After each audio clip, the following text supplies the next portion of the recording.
길게 이어지는 집콕 생활, 일상에 알록달록 변화를 주고 싶어지는 때죠.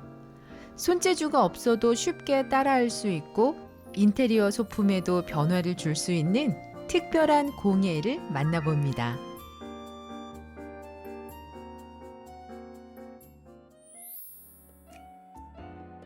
집에 머무는 시간이 길어지며 인테리어에 관심을 갖는 분들도 많아졌죠.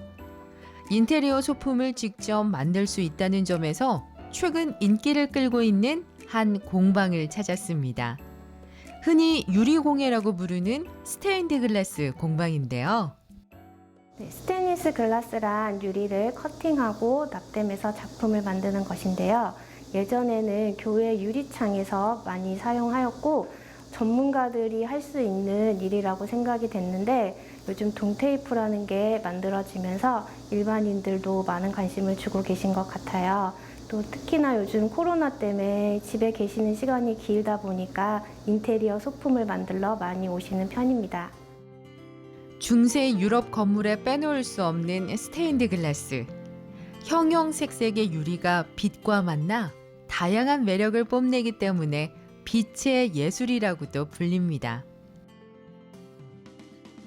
각도에 따라 오묘하게 조금씩 달라지는 색의 매력. 가히 빛의 예술이라 불릴만 하죠. 우연히 스테인리스 글라스 전시회를 갔다가 그 조명의 빛비침에 반해서 시작하게 되었습니다. 이렇게 특정 종교의 예술이라는 인식을 깨고 우리 일상으로 들어와 다양한 소품으로 활용되는 스테인드 글라스. 간단한 선캐쳐나 트레이, 인센스 홀더 등 인테리어 소품이나 식탁 등 침대, 사이드 조명까지 다양한 작품을 만드실 수 있습니다. 그럼 본격적으로 작품을 만들어 볼까요? 나만의 작품을 만들고 싶은 분들은 원데이 클래스에 참여하면 되는데요. 먼저 준비물은요? 우선 유리 커팅하는 걸 먼저 배우실 건데요. 유리 커팅을 하기 위해서는 유리칼, 러닝 플라이어, 브레이킹 플라이어, 짧은 자, 긴 자 이렇게 필요합니다. 이 준비물 이외에도 안전을 위해서 라텍스 장갑, 팔토시, 앞치마 그리고 앞이 막혀있는 신발을 신고 오시면 더 안전하게 수업이 진행됩니다. 색색의 유리판이 정말 다양합니다. 요즘엔 이렇게 프린팅 들어간 유리를 많이 사용하시고요. 그다음에 이런 거랑 이렇게 투명 유리랑 매치하시면 시원해 보이고 좋아요. 불투명 유리도 같이 섞으시면 훨씬 조화가 좋아요. 본격적인 수업이 시작되고 오늘 만들 작품은 뭔가요? 오늘 만들어 볼 거는 이 미니 조명인데요. 저는 이제 핑크빛으로 만들었는데 이제 오늘은 고르신 유리로 이 조명을 만들어 볼 거예요. 이 조명을 완성 후에는 이렇게 스탠드에 간편히 끼우시고 요거만 잠가 주시면 돼요. 불을 한번 켜볼게요. 이렇게 전 불투명 유리를 사용하다 보니까 불빛이 은은하게 비쳐서 침실 무드 등으로 쓰시면 딱 좋아요. 그러면 여러 가지 유리를 만들어서 계절별로 다르게 손쉽게 끼워볼 수도 있겠네요. 네, 물론 이게 설치가 간편하다 보니까 여러 개 만드셔서 계절에 따라서 또 그날의 기분에 따라서 바꿔서 설치하시면 훨씬 더 인테리어에 좋죠. 저는 저희 안방에 지금 큰 스탠드 2개밖에 없어서 요즘 이렇게 예쁜 꽃 그림이 들어간 스탠드가 필요할 찰나에 오늘 만들어서 안방 제 침대 옆에 두고 쓰려고요. 스테인드 글라스 공예의 첫 번째 단계. 선택한 유리를 잘라주는 겁니다. 쉽게 깨지는 줄로만 알았던 유리가 칼의 움직임에 따라 부드럽게 쓱 잘립니다. 유리 칼날이 요만큼 안쪽에 있기 때문에 직선을 내가 자르고자 하는 것보다 자를 조금 더 뒤로 미시고 위에서 보셨을 때 칼선이랑 선이랑 내 칼이 맞는지 확인하시고요. 그어주셨으면 이제 이 러닝 플라이어의 가운데 선이랑 내 칼선이 정확하게 맞도록 맞추신 다음에 힘을 살짝만 주시면 이렇게 유리가 쪼개져요. 근데 여기서 주의하실 점은 칼선이랑 이 러닝 플라이어 선이랑 맞지 않았을 때 힘을 밖에 주시면 유리가 깨져서 손이 다치실 수도 있으니까 칼선 맞추는 거에 제일 주의를 해주시면 될 것 같아요. 유리를 자르는 작업을 할 땐 섬세함이 필요하겠죠. 이렇게 커팅된 유리는 표면이 조금 뾰족뾰족하고 거친 부분이 있어서 그라인더 작업 후에 동테이프를 감을 거예요. 또 그라인더를 하는 이유는 이렇게 매끈매끈한 면에는 동테이프가 잘 붙지 않아요. 그래서 일부러 조금 상처를 내서 동테이프가 더 잘 붙게끔 하기 위해서 그라인더를 해야 되니까 그라인더를 해서 올게요. 울퉁불퉁하거나 도안에 맞지 않는 모난 부분은 연마 작업을 통해 제거합니다. 네, 동테이프는 이렇게 두 개로 분리가 되거든요. 붙이실 유리를 잡으신 다음에 최대한 가운데 맞추신 다음에 이렇게 누르시고 꼭꼭꼭 한번 잡아주시고 한 바퀴를 삥 둘러서 감으실 거예요. 근데 이따가 납땜할 때 납은 이 동선에만 붙거든요. 그래서 이 동선 작업을 깔끔하게 해주셔야지 나중에 납땜이 예쁘게 나와요. 그런데 이 각각의 유리 조각이 어떻게 하나로 이어질지 궁금해지는데요. 유리 테두리에 감은 동테이프가 유리 조각을 서로 붙여주는 역할을 한다고 합니다. 이 과정에선 다소 주의가 필요한데요. 납이 녹으면 액체가 되니까 내 몸 쪽으로 흘러내리지 않게 주의하시면서 채워주시면 돼요. 그리고 동테이프가 안 보이게 잘 덮어야지 나중에 하얀 분진 같은 게 올라오지 않거든요. 그 점만 주의해 주셔서 잘 채워주시면 돼요. 조명 갓은 완성됐고 이제 점점 모양을 갖춰가고 있죠. 점등을 냈을 때 어떤 불빛을 낼지 궁금해집니다. 빛과 유리에 따라 신비로운 매력을 뽐내는 조명이 완성됐습니다. 처음에 원 유리 고를 때에 비해서 만들어 놓은 완성품을 보니까 훨씬 더 만족도가 높아지는 것 같아요. 제가 생각하는 대로 그대로 유리로 표현할 수 있다는 게 가장 큰 장점이고요. 그 다음에 미처 생각지 못한 빛 번짐을 발견할 때는 그 더 큰 환희와 기쁨이 오는 것 같습니다. 그리고 마지막으로는 제가 제 손으로 직접 집에 들고 갈 수 있는 인테리어 소품을 하루에 하나씩 들고 갈 수 있다는 것도 가장 큰 장점인 것 같습니다. 소품 하나로 공간 분위기가 이렇게 달라지다니 유리의 매력에 빠지지 않을 이유가 없네요.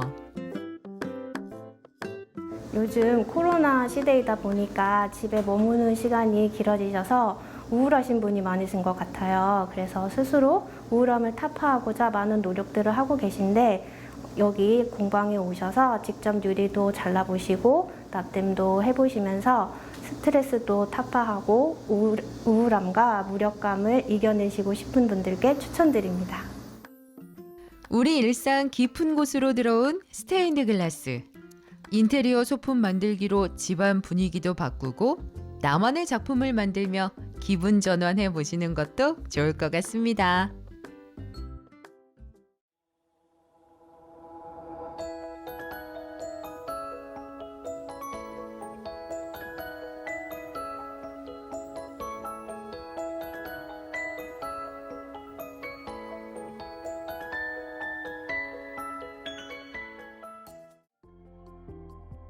코로나 시대에는 여행도 언택트 여행이 대세.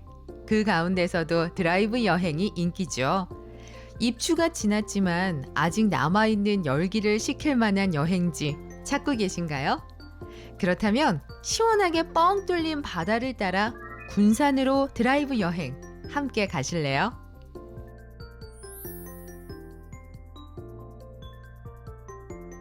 집에만 있자니 답답하고 마음 놓고 여행하기는 어렵고 안전한 곳을 찾아 떠나자니 생각처럼 갈 곳도 많지 않죠.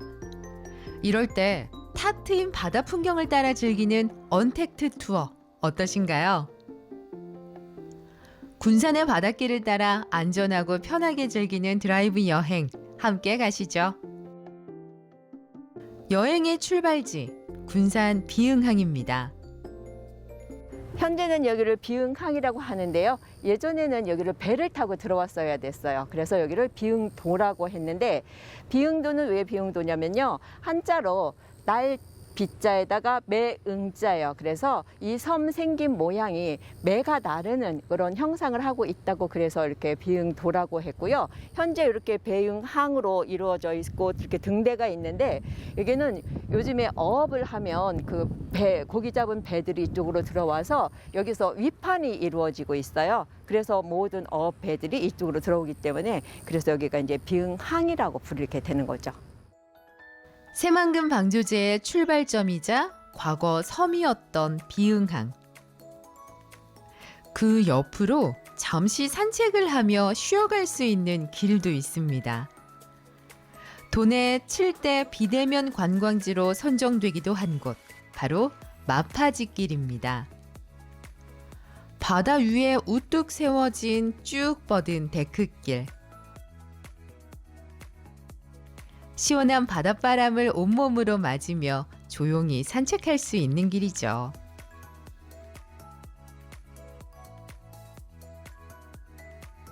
마파지길이라는 것은요, 남풍을 이렇게 받는 그런 지명이다, 이런 뜻이고요. 예전에는 여기를 마파지라고 불렀다라고 합니다. 그리고 여기 거리는 총 1.8km 정도 되는데요. 한 1시간 정도 이렇게 천천히 걸으면서 경관도 예쁘고 바다도 보면서 시원하게 걸을 수 있는 그런 조용하고 한적한 그런 여행지로 한국관광공사에서 꼭 가봐야 할 백선으로 선정이 되기도 한 곳이 이 마파지길이라고 합니다. 걷다가 마음에 드는 장소를 발견하면 쉬어가면 그만. 드라이브로 시작된 여행이지만요. 중간중간 사람들에게 알려지지 않은 숨겨진 명소를 선물 받는 재미도 빼놓을 수 없습니다.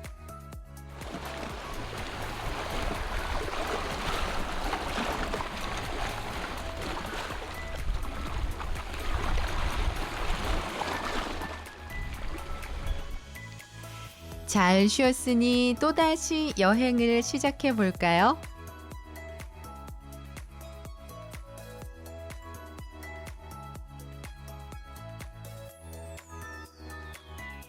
무려 34km.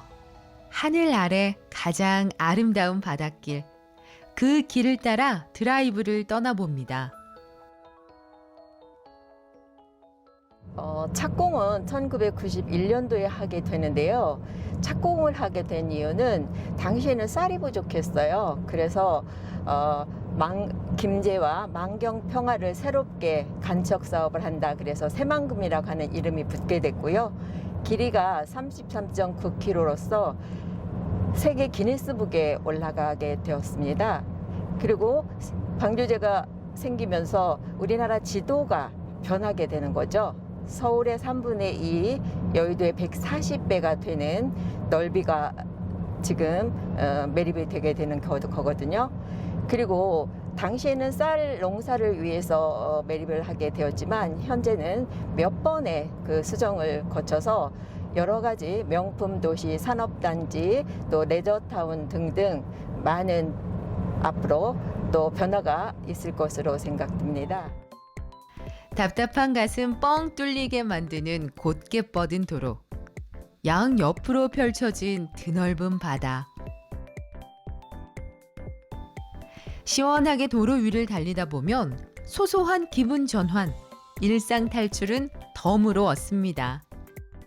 여기 새만금 방조제는요, 양쪽에 푸른 바다가 있어요. 바람이 시원해요. 파도 소리가 들려요. 여기는 바다 위에 만리장성이라고 얘기를 하는데, 바다 가운데를 달리는 그런 것이에요. 그리고 신호도 많지 않고, 또 사람들이 옆에서 튀어나올까 염려하지 않아도 되고, 일직선으로 쭉 뻗어 있고 너무 드라이브하기 좋은 코스죠. 그래서 많은 분들이 찾고 있는 것 같아요. 낭만 바다를 가까이 두고 달릴 수 있는 길, 좀 더 달려볼까요?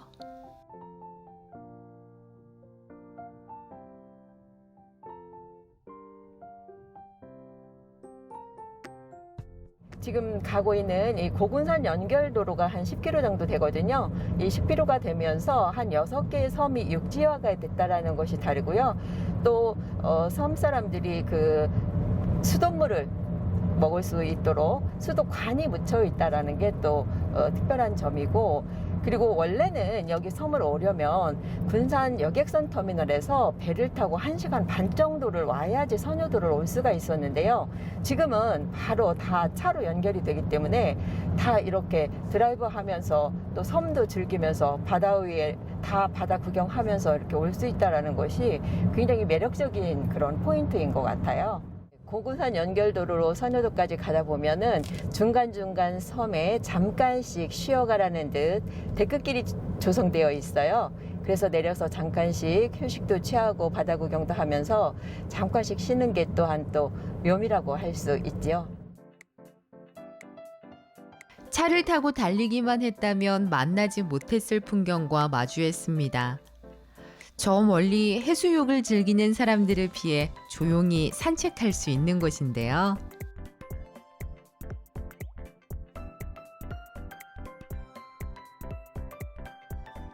여기는 통길이 데크길이라고 하는데요. 특히 뒤로는 주상절리가 보이고 있고요. 옆으로 옥돌 해변이라고 선유도에서는 하나밖에 없는 그런 곳이에요. 그리고 이렇게 돌아보면은 선유 8경의 하나인 삼두기범이 또 이렇게 섬이 3개가 보이거든요. 그래서 이곳이 참 아름답지만 잘 지나가면서 보이지 않는 숨은 명소라고 할 수 있습니다. 또다시 차량에 탑승해 달려봅니다. 방조제와 다리를 따라 선유도까지 이어지는 드라이브 코스예요. 이제 선유도에 들어왔는데요. 넓은 백사장이 펼쳐져 있고요. 앞에 또 우뚝선 높은 망주봉이 보이죠? 예부터 신선들이 놀았다는 섬 선유도. 눈앞에 펼쳐진 풍경을 바라보는 것만으로도 신선 노름이 따로 없습니다. 선유도는 신선 선자 논류자로 경치가 너무 좋아서 신선이 놀다 갔다라고 하는 지명을 가지고 있는데요. 진짜는 60여 개의 섬으로 이루어진 군산이라는 지명의 대표적인 곳이 선유도예요. 군산은 무리군자, 매산자로 여기가 원래는 군산이었고 지금 시내 군산은 진포였는데 그쪽에 세종 때 군산진이 생기면서 군산이라고 그러고 이쪽은 옛날의 군산이었다 그래서 옛고자를 써서 지금은 고군산 이렇게 부르게 되었습니다. 선유도는 고군산 군도에서 3번째로 큰 섬이었는데요. 이곳에 도착하면 가장 먼저 눈에 띄는 2개의 봉우리가 있죠. 망주봉입니다. 망주봉은요. 바라다 볼 망자에 죽은 주자예요. 고려시대부터 여기는 유배 오는 사람들이 많았어요. 그래서 유배지로 유명했는데 유배 온 신하가 꼭대기 올라가서 한양 주군이 계신 쪽을 바라다 보다가 바위가 됐다라고 하는 그런 곳이 망주봉이에요. 그리고 여기는 원래 고려시대 행궁도 있었고 사신들이 오면은 여기서 묵고 갔다라고 하는 행궁이 있었는데 앞으로 복원될 계획이고요. 아름다운 섬 선유도 곳곳을 차로 둘러보는 사이 특색 있는 모양의 등대 앞에 도착했습니다. 차에서 내려 좀 더 가까이 다가가 보기로 하는데요. 사람의 손 모양을 한 이 등대에는 어떤 의미가 담겨 있을까요?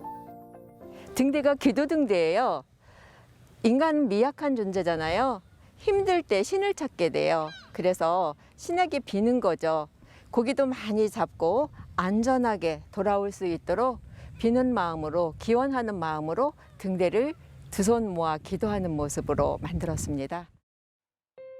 선유도 어민들의 안전을 기원하는 뜻에서 만든 등대. 연말연시가 되면 소원을 빌기 위해 많은 사람들이 이곳을 찾는다고 하죠.